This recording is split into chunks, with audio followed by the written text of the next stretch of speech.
Hello family and friends, mumeze mute? Tubahaye ikaze kuri Muhoza Real Talk, ahantu hose uherereye wumve ko tugusuhuje, kandi nizere ko mumeze neza. Hashize iminsi ndabakumbuye, nizere ko namwe mwankumbuye, ndabakunda cyane. Ikintu cyose mwakoze kugira ngo musapotinge message zanyu, ikintu cyose ukora ni ukuri wumve ko ngewe mbishyira ku mutima kandi ndabashimira cyane bivuye ku mutima. Rero ntatinze nje kubagezaho inkuru nk'uko bisanzwe. Ndabanza nisegure mumbabarire n'ukuri hari abantu bagiye banyandikira kuri WhatsApp. Mu by'ukuri nagize habaye abantu banyandikiye ari benshi, abantu bampaye inkuru ari benshi. Ni ukuri nubona nagusubije umunsi umwe ukaza undi ugashira, ntuzavuge ngo nakwirengagije. Uzajye kuri ka message bampambwira uti message yanjye warayibonye, uzamufashije. Nusubira kuri message bakambwira uti aka message warakabonye, ntukumve ko ari kukwirengagiza inshuti yanjye. Message zabaye nyinshi, ndashakisha ubundi buryo bwiza bwo kwakiramo inkuru wenda bitari kuri WhatsApp, kuko WhatsApp message zimaze kuba nyinshi kandi ntabwo mbigaya, ariko nagiye mbisigurira mumbabarire. Numva ntinze gutanga inkuru yawe cyangwa ntinze kugusubiza, ntuzivumbure cyangwa ngo bifate ukundi. Nzaba ndi behind, ariko ntabwo nabirengagiza. Murabizi ko I'm here for you guys. So hanyuma rero reka dute dukomeza ku nkuru y'uno munsi. Inkuru y'uno munsi ni inkuru rwose ngufi cyane isaba inama. Uti rero iyi nkuru irashaka iki? Iyi nkuru atinda umwana w'umukobwa. Ndagushimira mukobwa mwiza wampaye inkuru yawe.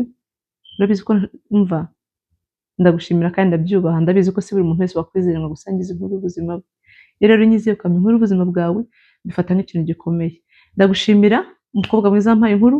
Umukobwa mwiza aragira ati ndakundanye n'umuhungu ufite imyaka 16 ntanageza 18, nifite imyaka 16. Turakundana, nakundanye n'umuhungu. Uwo muhungu ni umuhungu twari duturanye, yandutagaho gato.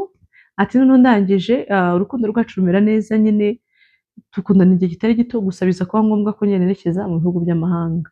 Maze kugera hanze nkomeza kujya mvugana na wa muhungu, ati tukaganira bisanzwe, tukavugana nyine kwa kundi urukundo rwakorera namwe muraruzi, ushaka umuntu muvugane muganire, uko ubonye akanya. Ati njyewe rero kubera ko najyaga mu kazi n'ishuri, ndi umunyeshuri, so nava ku kazi nkashaka umwanya nkareba ko namuvugisha tukavugana. Ati noneho byaje kugera aho ngaho mba busy cyane, ugasanga rwose muvugishije ntinze akanya gato ngiye mbona. Ati bitewe n'uko amasaha atandukanye n'akazi n'ishuri, ibyo bintu birumvikana, schedule zivangavanze. Abantu benshi muri no murabyumva, kuko hari igihe rwose turaribwira utaribye kuri telefone, biterwa naho ukora n'icyo ukora. Hari igihe ushobora kuba utaribye kuri telefone kubera ko wabaye busy, wenda niba ku kazi nta na telefone ukoresha. So situation ntabwo y'uno mukobwa ntabwo bambwiye ko atakoreshaga telefone, gusa mbwiye ko ari igihe rwose byageraga aho ngaho akamuvugisha nyine gake gake. Doka kumvugisha birahinduka, ariko byari ibintu bigikorwa daily, zari calls zigikorwa buri munsi, bakivugana nyine umunsi ku munsi. Ati ubwo rero, ati muri iyo minsi muri ko kuvugana kwanjye nawe, ati byageze aho ngaho kubera kugenda nyine umwanya uhinduka no kumuvugisha ntamubonera umwanya munini. Ati arababara cyane, arambwira ati nsigaye mbona nta mwanya umpa. Ati aramuvugisha ngasanga yarakaye yivumbuye, ati mu mwanya muke, ati sinzi ibyo burimo. Urukundo rwa distance rukunda kuzamo ibintu byinshi, nyine mbyumvana n'abandi. Ati ariko akambwira ati nta mwanya umpa n'ibiki. Ati bigeze aho ngaho umuhungu akarakara kugeza atangiye kuzajya ignoringa umukobwa. Ati namuhamagara akanyignoringa ntananyitabe, namuvugisha donc ko nshatse kumuvugisha nyine ntashake kwitaba call yanjye, ntashake kumvugisha. Ati ku buryo twagendaga tugakubita n'icyumweru nta muntu uvuganye n'undi. Can you imagine? Abantu bari mu rukundo barimo barafiansana, abantu bari mu rukundo icyumweru kigashira nta n'umwe uvuganye n'undi kandi mutanabonana. So ati ibyo bintu byageze aho ngaho biraba. Ati ngeze aho ngaho numva bimaze kuba too much. Ati nanjye ntangiye kugenda mutakariza urukundo, donc rugenda rushira nyine ruyonga. Ati bikomeza gutyo, ndakomeza nkamwihanganira. Atari kubyagera ngo nkumva arimo nagenda nshaka kubivamo. Ati natekereza kubivamo ngasanga umuhungu tumaze igihe kinini dukundana. Ikindi ni umuturanyi wanjye, famille zanjye, abantu bose donc bazi ko dukundana. Ati ntibaza ukuntu nzavuga ngo nabivuyemo, wa muntu duturanye, abaturanyi banjye, famille yanjye. Ati kandi nkumva n'impamvu nyine nayo iragoye, natangaye ukuntu nabivuyemo. Ati ariko ndi wa muntu usubira iwacu muri Afurika buri mwaka, buri mwaka uko urangiye njyayo. Ati buri mwaka uko urangiye njyayo nkajya muri Afurika tukanabonana, birumvikana. So ati ariko noneho hano ikibazo kiri sasa, ikibazo kiri aha ngaha. Aragira ati umuhungu yarambwiye ngo ntago azigera anshaka cyangwa se twimariya mu gihe batarakora amafaranga menshi kundusha. reka mbisubire inyuma mbisobanure neza. Yambwiye ati njyewe byageze aho ngaho nza kurangiza ishuri, ndangije ishuri mbona akazi keza gahembwa amafaranga menshi kurusha ake. Ati mbonye akazi gasumbya amafaranga umushahara we, ati biramubabaza. Ntabwo navuga ko byamubabaje, ati gusa yasigaye ambwira ngo uransuzugura kubera ko ukora menshi kundusha.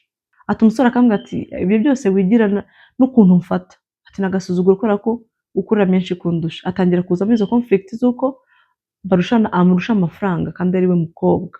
Ariko hari abantu rero bafite imyumvire imeze gutyo. Ni ukuri tujye dutanga inkuru nubwo we listen we don't judge, ariko dutanga inama bitewe n'ibyo twebwe twumva. Hari abantu bameze gutyo. Hari umuntu wumva ko umugore adashobora gukora amafaranga menshi kumurusha. Yakumva umugore akora amafaranga menshi kumurusha akumva ko amusuzuguye. Ikintu cyose akubwiye ukumva ko bagusuzuguye. Ibyo bintu bigomba guhinduka. Ubu ngubu ntabwo tukiri muri cya gihe cyo kuvuga ngo umugore no guhinga, umugore no gusiga inzu, bita gute, umugore no gutashya, umugore no kumesa, umugore no guhaha. Nabwo kuri pocket money wamubara ukamubwira uti ngo ya 5 ugura amakara, ugure n'inyanya n'ibitunguru, ugura na avoka, ugura na stock, ibintu ugure na gaze, ibintu byose. Ntago abagore bakiri muri iyo level, ntago bakiri abagore babandi kumva ko bamugenera 5 ugenda mu isoko uhaheze turya iminsi 2. N'abagore bashobora gukora ibintu ugure na gaze, ibintu byose. Ntago abagore bakiri muri iyo level, ntago bakiri abagore babandi kumva ko bamugenera 5 ugenda mu isoko uhaheze turya iminsi 2. N'abagore bashobora gukora bakabona ubushobozi, kandi burya ubushobozi bwiza nubwo ubonye ukabanamo n'uwawe mutaryana.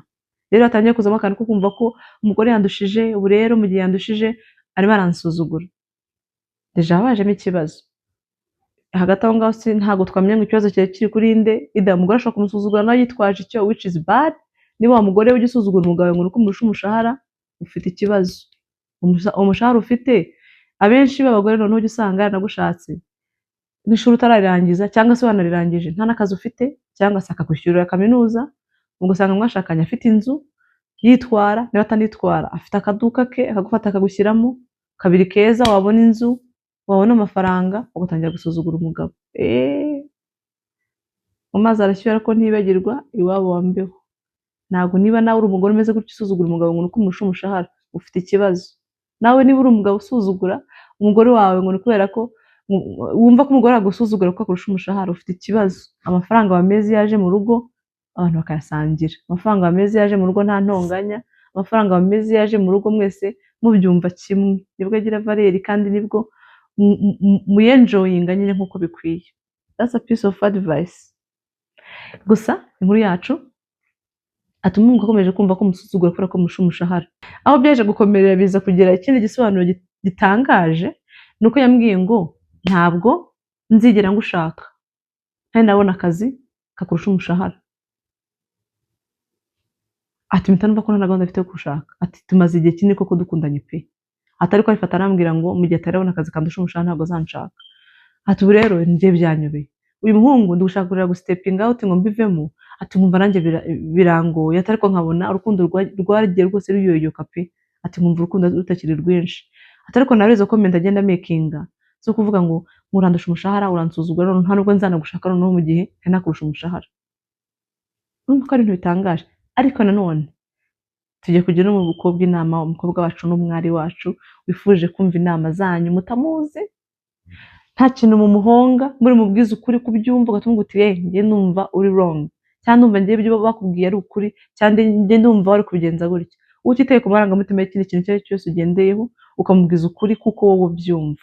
Tugire inama n'umwana w'umukobwa ariko ati ndashaka kubivamo. Ese koko ntabwo nambivuyemo too soon? Hari ikindi kintu nakora? Yarangije avuga ngo hari ikindi kintu nakora gishobora gutuma bino biwokinga ntabivuyemo kandi bikagenda neza. Ariko mwibuke ko abantu ntabwo bari abana, ariko bamaze igihe kinini bari mu rukundo. Ikibazo cyabayemo n'ibyo bibazo nagiye babwira by'urukundo rwa kure, kuburana umwanya, kutavugana neza, umuhungu akarakara akahashira icyumweru atamuvugisha, byagera ngo akignoringa calls, akamwihora kabisa completely icyumweru kikihirika atamuvugishije. Ikindi ni iyo conflict y'amafaranga yajemo, umwe ngo afite menshi, umugore ngo ahembwa menshi kurusha umugabo, umugabo akumva ari ikibazo. Aho rero tujye kumugiramo inama. Wowe byumva ute?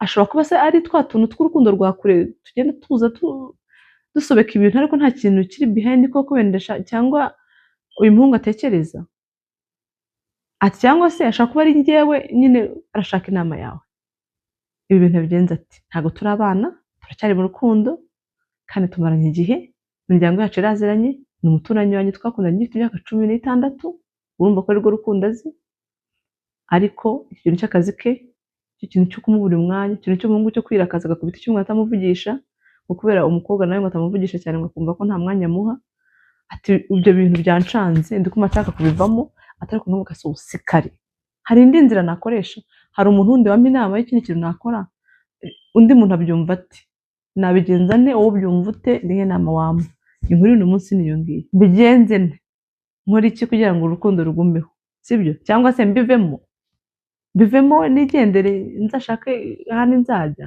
mbigumemo se nzafixing iki ngo bigende neza mu by'ukuri inama dushaka nizo ngizo ndabizi yuko muri budukurikirane ndabizi ko muri buze kumva kino kiganiro ushyira comment yawe ngaho kuri YouTube icyiza cya comment yo kuri iyi channel nuko n'undi muntu wese uje araza akarebera akavuga ati okay nanjye ndi mu kibazo nk'iki ngiki wenda usiri mu boyfriend hari wenda ari umugabo wawe uvuga ati ukora menshi uransuzugura murakaranya hari n'umuntu wambwiye umushuti wanjye yambwiye actually ngo we ngo iyo narakaye bien ndikumva agasukari kazamutse abantu bafite amasukari yazamutse mwese hayi ati ngiye agasukari kazamutse neza numva narakaye twashwanye ati fata phone nkayibika ahantu sinyifate umunsi wose ukira wabyumvishe fata phone ukakoma muri valise ugafunga na zipa ukigendera umunsi wose ukira ati ntayifashe ibyo bintu abantu bafite uburyo babanye abantu bafite uburyo bumva ibintu ariko ndagusabye n'ibyo mbona mwarakaranye nyabuneka byo mwitaba basi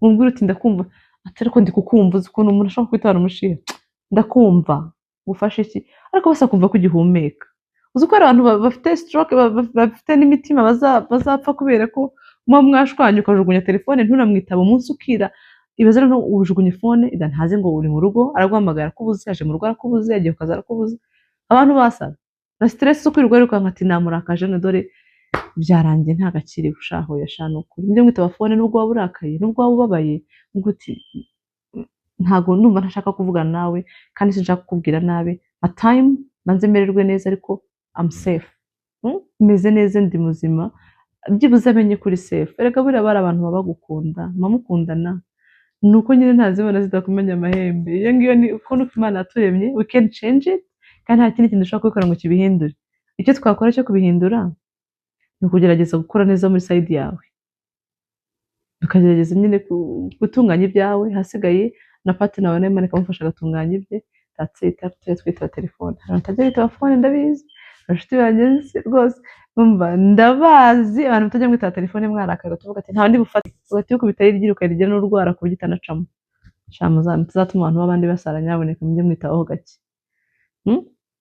anyways inkuru uno munsi niyo ngiyo ntabarondogoreye cyangwa ntatwaye umwanya wo kugenda mvuga ibindi bitari biri mu inkuru yariyo ngiyo tumugira inama ese abivemo yihangane akora iki abigenza ate akora iki kugira ngo ibintu birangire nicyo ashaka uko byumva turabyubaha nta gitekerezo hano ngewe nyasuzugura igitekerezo cyawe cyose gifite agaciro kuko mu gihe wabitekereje ukumva ufite icyo ushaka kuvuga byubahwe cyane hanyuma ahantu ndashaka gutanga comment kuri YouTube hariho group WhatsApp dufite umuntu ndashaka gutanga igitekerezo kuri YouTube utashobora gutanga ariko njye prefera ko ubaye umfashije wabishyira kuri YouTube kugira ngo n'undi muntu utari kuri group aze kuza kugira kubibona bigira icyo bimumarira ariko umvishe bidakunda kumva inzira ufite yonyine ariyo kubicisha kuri WhatsApp kandi kuri WhatsApp ni free entry free exit ukande kuri link iri aho ngaho winjiremo utange igitekerezo cyawe n'ubu udashaka sticking around you are good to go